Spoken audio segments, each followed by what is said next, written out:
ये जो बजट आया है इसमें बीजेपी सरकार ने, केंद्र की बीजेपी सरकार ने दिल्ली के लोगों के साथ धोखा किया है। दिल्ली के लोगों को केवल 325 करोड़ रुपए दिए हैं, जबकि दिल्ली की इतनी बड़ी आबादी है। आज दिल्ली का विकास हो चुका है काफ़ी हद तक और दिल्ली को और आगे उठाने के लिए बहुत पैसे की ज़रूरत थी, लेकिन केवल 325 करोड़ रुपए दिए हैं, 1 रुपया भी नहीं बढ़ाया। पिछले 17 साल से केंद्र सरकार की ओर से 325 करोड़ मिलते हैं, वही इन्होंने बरकरार रखा है।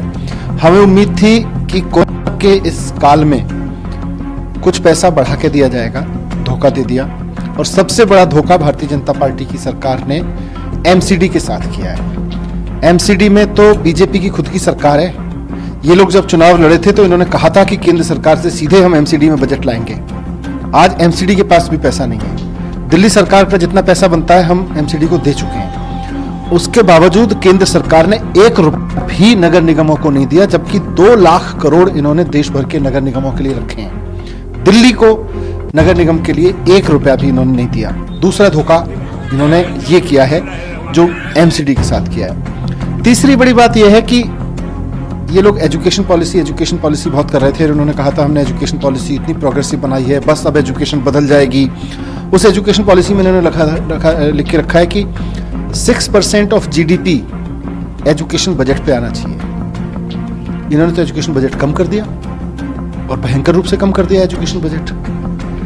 अगर आप एजुकेशन पे पैसा नहीं खर्च करोगे, अगर आप देश के बच्चों को पढ़ाने लिखाने पे पैसा खर्च नहीं करोगे, तो नेशनल एजुकेशन पॉलिसी में लिखने का फायदा क्या है, एनईपी में लिखने का फायदा क्या है? इसका मतलब आपकी एनईपी आपके लिए जुमला थी। आप अगर बच्चों को पढ़ाओगे लिखाओगे नहीं तो आत्मनिर्भर कैसे बनेंगे? आत्मनिर्भर केवल जुमले से थोड़ी बन जाएंगे।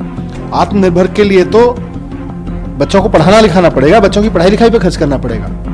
आप बच्चों की पढ़ाई लिखाई पे खर्च नहीं कर रहे, आप कह रहे हो हम देश को आत्मनिर्भर बनाएंगे। आप नई एजुकेशन पॉलिसी में कह रहे हो हम पैसा देंगे, आप पैसा नहीं दे रहे, आप धोखा दे रहे हो देश के लोगों को। और दिल्ली के साथ तो जैसा मैंने कहा बहुत जबरदस्त धोखा किया है इन्होंने। नगर निगम के साथ आज नगर निगम के कर्मचारियों को तनख्वाह नहीं मिल रही है। सफाई कर्मचारी तनख्वाह के लिए लड़ रहे हैं, डॉक्टर्स तनख्वाह के लिए लड़ रहे हैं, लेकिन इन्होंने 1 रुपया नहीं दिया उनको, नगर निगम के कर्मचारियों के लिए। ओवरऑल बजट मुझे तो जुमला ही लग रहा है, इसीलिए मैंने कहा 2 चीजों पे इसलिए कहा कि आत्मनिर्भर भारत कह रहे हैं। बिना बच्चों को पढ़ाई लिखाई आत्मनिर्भर भारत कैसे खड़ा होगा?